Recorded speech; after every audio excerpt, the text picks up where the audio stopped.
Dear students, welcome back. आज के lecture में हम क्वेश्चन नंबर 161 से लेकर 180 तक कवर करेंगे। तो स्टार्ट करते हैं।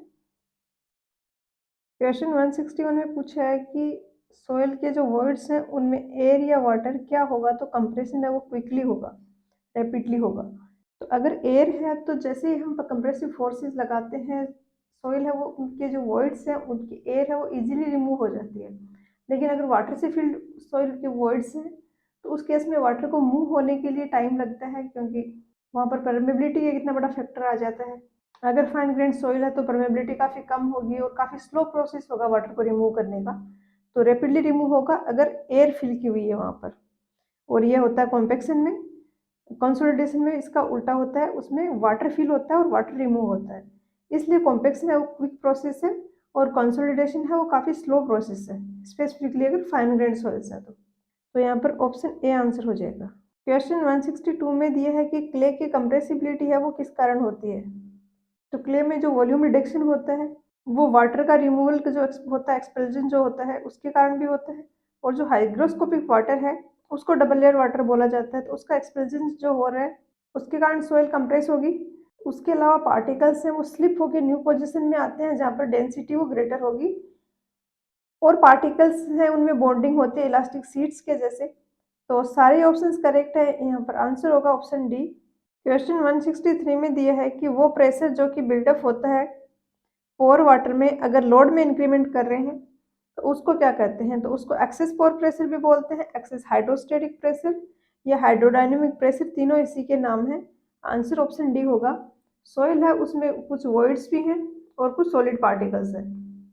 जैसे ये रेड वाले सॉलिड पार्टिकल्स हैं और ये ब्लू वाले हैं ये वाटर के पार्टिकल्स हैं। तो जैसे इसमें कंप्रेसिव फोर्सेस लगाते हैं, इनिशियली सारा का सारा प्रेशर कैरी करते हैं वाटर के पार्टिकल्स। तो पहले से इनमें प्रेशर लग रहा है, इन लोड में इंक्रीमेंट किया उसके कारण इनका प्रेशर और बढ़ेगा। और उस इंक्रीमेंट जो प्रेशर है उसको बोलते हैं ये एक्सेस पोर प्रेशर, या तीनों जो ऑप्शन यहाँ पर दिए हैं। और अगर ये पार्टिकल्स हैं ये रिमूव होते हैं यहाँ से, इनका एक्सपेल्जन होता है, तो उस केस में लोड है वो सॉलिड्स में ट्रांसफर होता है। क्वेश्चन 164 में दिए है कि सोइल में जो वाटर स्क्वीज आउट हो रहा है उसके कारण वॉल्यूम में रिडक्शन होगा, वो क्या होता है। तो ये हमने क्वेश्चन 161 में भी देखा कि कंसोलिडेशन होता है जहाँ पर सोइल में जो वाटर के पार्टिकल्स हैं वो रिमूव होते हैं। तो इसको प्राइमरी कंसोलिडेशन, प्राइमरी कंप्रेशन या प्राइमरी टाइम इफेक्ट भी बोलते हैं। टाइम इफेक्ट बोलने का रीजन ये है कि ये स्लो प्रोसेस होता है, टाइम डिपेंडेंट फिनोमेना है। तो यहाँ पर डी आंसर हो जाएगा। क्वेश्चन 165 में दिया है कि सिग्मा जीरो है वो इनिशियल स्ट्रेस है, सिग्मा डैश है वो इंक्रीज्ड प्रेशर है, ई नोट है वो इनिशियल वर्ड रेशियो है और ई है ये फाइनल, या जो कह सकते हैं इंक्रीज्ड प्रेशर के कॉरस्पॉन्डिंग जो वर्ड रेशियो है वो है। हमें पता है कि ये फॉर्मूला होता है सीसी का। यहाँ पे जो पैरामीटर दिए हैं इसके फॉर्म में अगर हम सीसी को लिखें तो ये हो जाएगा minus E two minus E one, तो ई टू है E minus E naught divided by log 10। ये इंक्रीज्ड वाला प्रेशर है जो कि दिया है सिग्मा डैश, इनिशियल वाला है सिग्मा जीरो डैश, ये आ जाएगा ई नोट माइनस ई। हमें फाइंड आउट करना है ई, तो इसको थोड़ा सा मॉडिफाई करेंगे इक्वेशन को, तो ये आ जाएगा जो ऑप्शन बी में दिया है, तो ये आंसर हो जाएगा। क्वेश्चन 166 में सेम पिछले क्वेश्चन जैसा ही है, बट यहाँ पर जो है ये C S I expansion index है। तो ये कर्व होता है सिग्मा और ई के बीच में। इनिशियली जब हम सीसी निकालते हैं वो इस वाले कर्व के लिए निकालते हैं। एक्सपांशन इंडेक्स है वो अनलोडिंग वाले कर्व के लिए निकाली जाती है, जो कि ये है, जो सेम पिछले में थी वही, बट यहाँ पर डेली के साथ में माइनस साइन आ रहा था वहां पर, और यहाँ पर ये नहीं होगा। ये सेम वैल्यू जो पिछले क्वेश्चन में थी हम यहाँ पर लिख देंगे। सी एस से डिनोट किया इसने एक्सपांशन को, तो हम भी सी एस लिख देते हैं।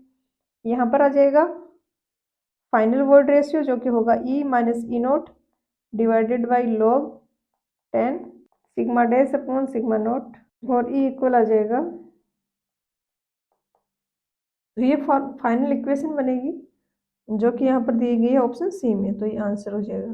क्वेश्चन 167 में दिया है कि ई नोट सिग्मा नोट और सिग्मा डैश इनकी यूजुअल मीनिंग है, तो ये यूजुअल मीनिंग इनकी वही है जो क्वेश्चन 165 में थे। तो कोफिशिएंट ऑफ कंप्रेसिबिलिटी क्या होगा, तो ए सी होता है minus del e upon del sigma, del e हो जाएगा माइनस ई नोट अपॉन डेल सिग्मा हो जाएगा सिग्मा माइनस सिग्मा नोट, और ये आ जाएगा E naught minus E upon sigma minus sigma naught, जो कि दिया है ऑप्शन बी में। यहाँ पर ये डैश डैश दिया तो ये वो लगा देते, तो ऑप्शन बी आंसर हो जाएगा। क्वेश्चन 168 में दिया है कि एक क्ले है जिस पर कि अभी जो प्रेशर लग रहा है इससे एक्सेस में प्रेशर उस पर पहले लग चुका है, तो इसको क्या बोलेंगे? तो ये और कंसोलिडेटेड सॉइल होती है, इसको रिकम्प्रेस्ड और प्री कंप्रेस्ड सॉइल भी बोलते हैं। और ये और कंसोलिडेटेड होने के कारण सॉइल की जो प्रॉपर्टीज है उनमें काफ़ी चेंजेस आ जाते हैं। अगर कोई हाईली कंप्रेसिबल सॉइल है और कंसोलिडेटेड है तो अभी उसका कंसोलिडेशन, उसका सेटलमेंट होगा वो काफ़ी कम होगा, क्योंकि पहले उस पर काफ़ी ज़्यादा लोड लगा है, उस टाइम उसमें काफ़ी ज़्यादा सेटलमेंट हो चुका है, और बहुत सारे नेचुरल और मैन मेड रीजन्स की वजह से और कंसोलिडेटेड सॉइल की सिचुएशन है ये अकर हो सकती है। तो यहाँ पर डी आंसर हो जाएगा।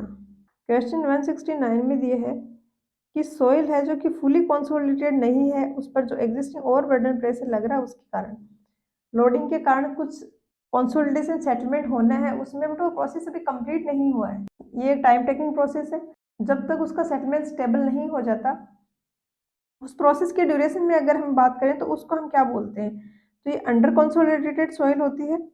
आंसर के में इसको ऑप्शन सी को ओवर कंसोलिडेटेड लिखा हुआ है, जो इसको करेक्शन करना है आपने, ये ओवर कंसोलिडेटेड की जगह अंडर कंसोलिडेटेड होगी। और ये रेफरेंस यहाँ पर दिया है मैंने सॉयल मैकेनिक्स और फाउंडेशन इंजीनियरिंग की जो बुक है केआर अरोड़ा की, उसमें ये डिफाइन किया हुआ है अंडर कंसोलिडेटेड सॉइल का, कि ये अंडर इफेक्टिव जो और बर्डन प्रेशर अभी जो लग रहा है इसके अंडर इक्विलिब्रियम की कंडीशन अभी तक नहीं पहुंची है, सेटलमेंट है वो अभी फिक्स नहीं हुआ है, वो भी इंक्रीज हो रहा है। तो सी ही ऑप्शन को करेक्ट करना है, यही आंसर हो जाएगा फिर। क्वेश्चन 170 में दिया है कि टर्जागीज थ्योरी है जो वन डायमेंशन कंसोलिडेशन की, उसके अकॉर्डिंग कौन सा स्टेटमेंट यहाँ पर, कौन सा अजम्पशन यहाँ पर करेक्ट है? तो टर्जागीज थ्योरी के अजम्पशन होते हैं कि सॉइल होमोजीनियस और आइसोट्रोपिक है। होमोजीनियस मीन्स हर एक पॉइंट पे जो प्रॉपर्टीज है वो सेम है, और आइसोट्रोपिक मीन्स जैसे परमेबिलिटी हो गई, ये जो डायरेक्शनल प्रॉपर्टीज है ये हर एक डायरेक्शन में सेम है। सॉइल सेचुरेटेड है, क्योंकि अगर सॉइल में एयर के पार्टिकल्स हैं तो वहाँ पर कॉम्पेक्शन होगा पहले, और वो बहुत क्विकली है वो एयर है वो रिमूव हो जाती है। स्टेटमेंट थर्ड में दी है कि सॉइल और वाटर के पार्टिकल्स हैं वो इनकम्प्रेसिबल हैं, मतलब कंसोलिडेशन जो सेटलमेंट उसमें हो रहा है वो सिर्फ इसलिए हो रहा है क्योंकि कुछ वाटर वहाँ से रिमूव हो रहा है, वाटर एस्केप कर रहा है और उसके कारण डिक्रीज हो रहा है वर्ड रेशियो में। और फोर्थ है कि डॉर्सीज लॉ अप्लीकेबल होगा, और कोफिशिएंट ऑफ परमेबिलिटी है उसकी वैल्यू सेम होगी सारे पॉइंट्स पे, और वो कांस्टेंट रहेगा during the entire period of consolidation. तो जो के है उसको हम कांस्टेंट अज्यूम कर लेते हैं फिर, तो ई करेक्ट हो जाएगा यहाँ पर, क्योंकि सारे स्टेटमेंट दिए हुए करेक्ट है। क्वेश्चन 171 में भी स्टेटमेंट दिया टर्जागीज थ्योरी वन डायमेंशनल जो कंसोलिडेशन थ्योरी है उसके, यहाँ पर भी सारे स्टेटमेंट करेक्ट है। आंसर ऑप्शन ई होगा कि लोड है वो सिर्फ वर्टिकल डायरेक्शन में अप्लाई कर रहे हैं, और सॉइल है वो लेटरली कन्फाइंड और रिस्ट्रेंट है किसी भी लेटरल कंसोलिडेशन के लिए। पोर वाटर का ड्रेनेज हो रहा है वो सिर्फ वर्टिकल डायरेक्शन में हो रहा है, साइड्स में से कोई पोर वाटर लीक नहीं हो रहा है। और कंसोलिडेशन में जो टाइम लैग हो रहा है वो entirely due to low permeability है, कि वाटर एस्केप करना चाह रहा है बट उसको एग्जिट तक पहुंचने में टाइम लग रहा है, उसके कारण टाइम लैग आ रहा है कंसोलिडेशन में, और सेकेंडरी कंसोलिडेशन को वहाँ पर कंसिडर नहीं किया गया। तो ये सारे स्टेटमेंट यहाँ पर दिए हुए हैं कि वन डायरेक्शनल लोड है, परमेबिलिटी कांस्टेंट है, पोर वाटर है वो ड्रेन हो रहा है सिर्फ वर्टिकल डायरेक्शन में, और time lag is entirely due to permeability. Question 172 में दिया है कि CV है वो कोफिशिएंट ऑफ कंसोलिडेशन है, T टाइम है और D ड्रेनेज पाथ है, वन डायमेंशन कंसोलिडेशन हो रहा है, तो टाइम फैक्टर TV क्या होगा? तो ये फॉर्मूला है, डायरेक्टली याद रखना है आपको, TV इक्वल होता है CVT/D² के। D यहाँ पे ड्रेनेज पाथ है, अगर ये सॉइल सैंपल है दोनों तरफ परमेबल लेयर यहाँ पर रखे हुए हैं तो उस केस में इसकी लेंथ हो जाएगी D/2। अगर एक जगह, अगर परमेबल लेयर एक ही जगह यहाँ पर पोरस लेयर एक ही जगह दी गई है, सारा स्केप यहीं से हो रहा है, तो इसकी लेंथ हो जाएगी D, क्यों अब यहाँ पर जो पार्टिकल है उसको भी यहीं से एग्जिट करना पड़ेगा, तो D डिस्टेंस उसको ट्रेवल करना है, तो यहाँ पर ऑप्शन D आंसर हो जाएगा। क्वेश्चन 173 में दिया है कि किसी पर्टिकुलर टाइम पर जो सेटलमेंट है और फाइनल सेटलमेंट है उनके बीच के रेशियो को क्या बोलते हैं? तो ये डिग्री ऑफ कंसोलिडेशन होता है।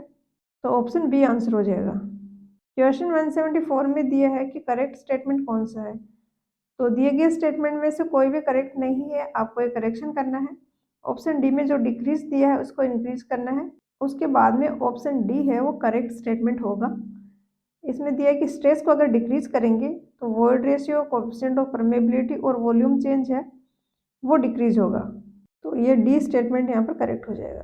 क्वेश्चन 175 में दिया है कि वो मैक्सिमम प्रेशर जो कि सॉइल कैरी कर सकती है विदाउट शियर फेलियर, तो ये होता है सेफ बियरिंग कैपेसिटी। और जो अल्टीमेट बियरिंग कैपेसिटी है उसको एक फैक्टर से हम डिवाइड करते हैं।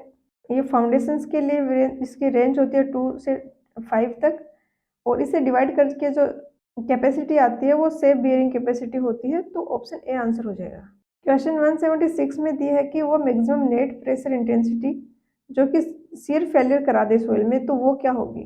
तो एक तो अल्टीमेट बियरिंग कैपेसिटी है जो कि जो ग्रॉस प्रेशर है, जो टोटल प्रेशर है बेस ऑफ द फाउंडेशन में सोइल जिस टाइम पे फेल हो रही है उस टाइम जितना प्रेशर है वो अल्टीमेट बियरिंग कैपेसिटी होता है। अब प्रेशर होगा वो किसके कारण होगा, एक तो ओवरबर्डन के कारण होगा, उसके ऊपर जो सोइल है उसके कारण होगा, दूसरा स्ट्रक्चर के लोड के कारण होगा। तो नेट अल्टीमेट बियरिंग कैपेसिटी में क्या है कि जो ओवरबर्डन के कारण, जो सोइल के कारण प्रेशर आ रहा है, जैसे कि ये फाउंडेशन है तो यहाँ पर ये जो सोइल है इस ओवरबर्डन के कारण जो प्रेशर आ रहा है इसको अगर हम डिक्रीज कर दें तो जो प्रेशर है फेलियर के टाइम वो फिर नेट अल्टीमेट बियरिंग कैपेसिटी हो जाता है। तो ये अल्टीमेट बियरिंग कैपेसिटी क्यू था, इससे ओवरबर्डन का प्रेशर अगर ये डेप्थ डीएफ है फाउंडेशन की तो गामा डीएफ है वो डिक्रीज कर देते हैं। क्वेश्चन में नेट पूछा है तो net ultimate bearing capacity option C answer हो जाएगा। क्वेश्चन 177 में दिया है कि रैंकाइंस फॉर्मूले के according minimum depth of foundation है वो क्या होगा। तो एक सिंपल सा एक फॉर्मूला है, काफ़ी बार एग्जाम में आता है, इंपॉर्टेंट है। एक बार इसका सिंपल सा डेरिवेशन है वो हम समझ लेते हैं, उसके बाद आपको अगर वो डिफिकल्ट लगे तो आप डायरेक्टली भी याद रख सकते हो। ये एक लोडिंग है, इसकी अल्टीमेट बियरिंग कैपेसिटी क्यू है। एक एलिमेंट हमने इसके जस्ट नीचे लिए है और जो कि फाउंडेशन के नीचे है, सेकेंड एलिमेंट है ये फाउंडेशन से जस्ट बाहर को यहाँ पर है जैसे। अब दोनों एलिमेंट के लिए मेजर और माइनर प्रिंसिपल स्ट्रेसेस क्या होंगे वो डिस्कस करते हैं। फर्स्ट वाला एलिमेंट है, इसके ऊपर सोइल का ऊपर जो स्ट्रक्चर बना हुआ है उसको फाउंडेशन ट्रांसफर कर रहा है, स्ट्रेसेस जो उसका लोड आ रहा है उसके कारण, और ये फाउंडेशन है वो नीचे की सोइल में ट्रांसफर कर रहा है। तो क्यू है वो मेजर प्रिंसिपल स्ट्रेस होगा जो वर्टिकल है फर्स्ट वाले एलिमेंट में, और माइनर होगा वो सिग्मा 3 वाला होगा, लेटरल वाला। जबकि सेकंड वाला केस है उसमें लोड आ रहा है, वर्टिकल जो आ रहा है वो सिर्फ उसके ऊपर जो सोइल है उसके कारण आ रहा है, तो उसमें मेजर प्रिंसिपल स्ट्रेस होगा लेटरल वाला। क्यों? क्योंकि यहाँ की जो सोइल है इसके नीचे की, इस पर बहुत ज़्यादा वर्टिकल लोड लग रहा है और ये स्ट्रेस होना चाह रही है, और ये पास की सोइल है इसको ये कंप्रेस कर रही है, बहुत ज़्यादा फोर्स स्ट्रेस लगा रही है वहाँ पर। तो सिग्मा एस मेजर होगा और सिग्मा वी माइनर होगा, और यहाँ पर कंडीशन बनेगी पैसिव अर्थ प्रेशर की। तो फर्स्ट के लिए यहाँ पर ये जो फिगर बनाया हुआ है इसमें मेजर को डिनोट किया हुआ है सिग्मा 1 से और सिग्मा 3 से डिनोट किया माइनर को।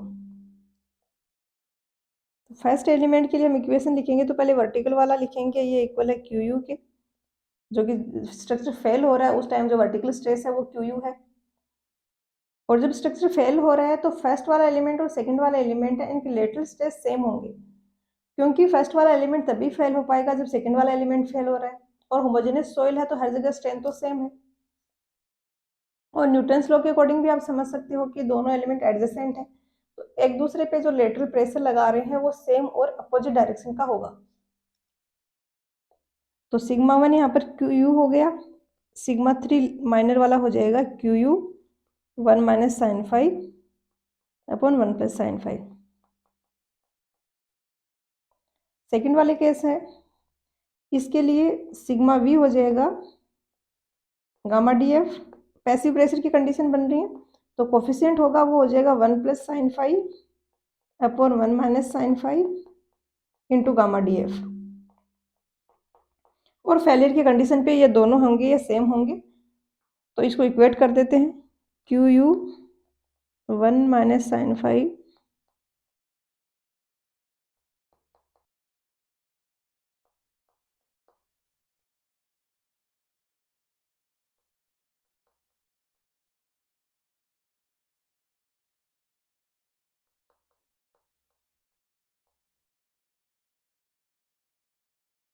तो यहाँ से हमारे पास डी एफ आ जाएगा Q U upon gamma 1 minus sine five upon 1 plus sine five का होल स्क्वायर, और ये डी एफ के इक्वल होगा। यहाँ पर वैसे तो इसको मेंशन करना चाहिए था कि पी डब्ल्यू और एच क्या है, लेकिन फिर भी हम इससे रिलेट करके समझते हैं कि क्या क्या है ये टर्मिनोलॉजी। तो एच तो डेप्थ ऑफ फाउंडेशन है, पी यहाँ पर है वो बीयरिंग कैपेसिटी है सॉइल की, और डब्ल्यू है वो सॉइल का स्पेसिफिक वेट है। तो चारों ऑप्शंस में से फिर ऑप्शन ए है वो करेक्ट हो जाएगा। क्वेश्चन 178 है, इसमें डेटा इनकम्प्लीट है। यहाँ पर दिया है कि मिनिमम डेप्थ ऑफ फुटिंग क्या होगा जो हैवी लोड कैरी कर रही है। डब्ल्यू एफ एल क्या है, ई के बारे में कुछ नहीं दिया हुआ है। और ऐसा सॉइल मैकेनिक्स में आपके जो सिलेबस में टेक्स्ट बुक्स हैं शैलो फाउंडेशंस की या डीप फाउंडेशन की, उनमें ऐसा कोई भी फॉर्मूला नहीं दिया है। इस टाइप के क्वेश्चंस को आप कैंसिल ही कर दें। क्वेश्चन 179 में दिया है कि टर्जागी जो थ्योरी है, जो एनालिसिस है, उसके अकॉर्डिंग कौन सा अजम्पशन यहाँ पर करेक्ट है। तो टर्जागीज थ्योरी में कुछ इस तरीके से होता है, ग्राउंड सरफेस है, ये कोई कॉलम है या कोई और स्ट्रक्चर है, ये उसकी फाउंडेशन है नीचे। अब जब यहाँ पर हम बेयरिंग कैपेसिटी कैलकुलेट करते हैं टर्जागीज थ्योरी से, तो नीचे की जो सॉइल है उसको अलग अलग जोन्स में डिवाइड कर देते हैं। जैसे ये फर्स्ट जोन हो गई, ये सेकंड जोन हो गई यहाँ पर, और इस वाले जोन में सेम सिनेरियो है, तो ये सेकंड हो गई, ये थर्ड जोन हो गई, ये वाली भी थर्ड जोन हो गई। और यहाँ पर अजम्पशन है कि ये जो लाइन है ये स्ट्रेट लाइन है, और ये फाई एंगल बनाएगी यहाँ पर हॉरिजॉन्टल के साथ में। और फर्स्ट वाली जोन को बोला गया है इलास्टिक जोन। यहाँ पर एक अजम्पशन ये भी है कि ये जो फेलियर वाली लाइन है, जो फेलियर वाली सरफेस है, जैसे कि ये इस लाइन के लॉन्ग फेल हो रहा है, तो ये इस बेस लाइन से ऊपर नहीं जा रही। जो फाउंडेशन की बेस लाइन है उससे ऊपर फेलियर की जो सरफेस है वो नहीं जा रही है, जो फेलियर जोन है वो वहीं तक रह रहा है। तो इसके ऊपर की ये जो सॉइल है इसकी स्ट्रेंथ को इसने कंसिडर नहीं किया। इसके कारण ओवरबर्डन के कारण जो सिग्मा में इंक्रीज होगा, उसके कारण जो शियर कैपेसिटी है वो इंक्रीज होगी, उसको उन्होंने कंसिडर किया, इसको एज ए सरचार्ज अज्यूम करके सॉइल को। उसके अलावा इसका क्या इफेक्ट आएगा फाउंडेशन के फेलियर में, उसको कंसिडर नहीं किया गया। तो स्टेटमेंट सारे ही करेक्ट हैं। सॉइल होमोजीनियस और आइसोट्रोपिक है, ये तो मोस्टली होता है असम्पशन थ्योरीज में, क्योंकि काफ़ी सिंप्लीफाइड हो जाती हैं ऐसी चीज़ें। बी में दिया है कि इलास्टिक जोन है उसकी बाउंड्री स्ट्रेट है, उनका जो एंगल है हॉरिजॉन्टल के साथ में वो फाई है, तो ये एंगल फाई है। सी में दिया है कि फेलियर जोन है वो एक्सटेंड नहीं कर रहे हैं हॉरिजॉन्टल प्लेन से, तो डी आंसर हो जाएगा। सारे स्टेटमेंट करेक्ट है। क्वेश्चन 180 में दिया है कि टर्जागीज जो जनरल बीयरिंग कैपेसिटी इक्वेशन है वो क्या होगी। तो इक्वेशन तो आपको याद रखनी है, क्यू एफ है, ये इक्वल होता है इसके। अगर आपको बीयरिंग कैपेसिटी का बिल्कुल भी आइडिया नहीं है तो इक्वेशन का थोड़ा सा माइंड में होना चाहिए कि क्या इक्वेशन है, कहाँ से आई है। तो बेसिकली होता है कि बीयरिंग कैपेसिटी तो एक कंप्रेसिव स्ट्रेस है, जिस कंप्रेसिव स्ट्रेस पे सॉइल फेल हो जाती है उसको हम बोल देते हैं कि ये उसकी बीयरिंग कैपेसिटी है। बट हम ये भी कहते हैं कि सॉइल कंप्रेशन में फेल नहीं होती है, कंप्रेशन में उसकी स्ट्रेंथ अच्छी है। तो हो क्या रहा है कि यहाँ पर जैसे कि हमने ये एलिमेंट लिया, इस पर हम डायरेक्टली डायरेक्टिव कंप्रेसिव फोर्सेस लगा रहे हैं इस डायरेक्शन में, बट इसमें हम कोई इंक्लाइंड प्लेन लें, जैसे ये प्लेन है, तो इस प्लेन पर इस वर्टिकल फोर्स जो डाउनवर्ड लग रहा है, इसके कारण दो स्ट्रेसेज आएंगे, एक तो इस डायरेक्शन में इसके परपेंडिकुलर, एक प्लेन के पैरेलल, और पैरेलल होगा वो शियर क्रिएट करेगा। तो हम तो वर्टिकली फोर्स लगा रहे हैं सॉइल पर, कुछ प्लेन्स ऐसे हैं जहाँ पे कि शियर स्ट्रेसेस भी आ रहे हैं, और प्लेन जो फेल होता है वो उन प्लेन्स के अलोंग फेल होता है जहाँ पर शियर कैपेसिटी है उससे एक्सीड कर गया शियर स्ट्रेसेस। तो बीयरिंग कैपेसिटी बेसिकली फंक्शन हो जाता है शियर स्ट्रेस का। अब शियर स्ट्रेस हमने देखा कि फंक्शन होता है C plus sigma tan phi का। सी यहाँ पर क्वेश्चन वाला है, तो सी के कारण जो भी शियर स्ट्रेंथ आ रही है वो ये वाला जो फंक्शन है ये डिनोट कर रहा है, सी एन सी। इसके वाला सिग्मा किसके कारण होगा, एक तो जो सरचार्ज है, अगर कुछ यहाँ पर सॉइल के ऊपर है कोई सरचार्ज है, कुछ एक्स्ट्रा वहाँ पर कुछ डंप किया हुआ है जिसके कारण वर्टिकल स्ट्रेस में इंक्रीज हो रहा है, तो सरचार्ज के कारण जो भी इंक्रीज हो रहा है उसको ये एन गामा वाला फंक्शन है ये कंसिडर करता है।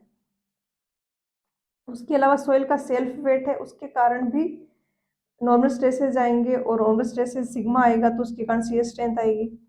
तो नॉर्मल स्ट्रेसेज वाला जो कंपोनेंट है जो सेल्फ वेट के कारण आ रहा है उसको कंसिडर कर रहा है ये गामा डी एन क्यू वाला फंक्शन। तो तीनों फंक्शन है ये डिफरेंट डिफरेंट शियर स्ट्रेंथ को डिनोट कर रहे हैं बेसिकली। तो आंसर यहाँ पर ऑप्शन ए होगा, ये रेक्टेंगुलर फुटिंग के लिए है। तो आंसर यहाँ पर ऑप्शन ए होगा। तो आज के लेक्चर में इतना ही, मिलते हैं नेक्स्ट लेक्चर में। पढ़ाई करते रहिए। All the very best.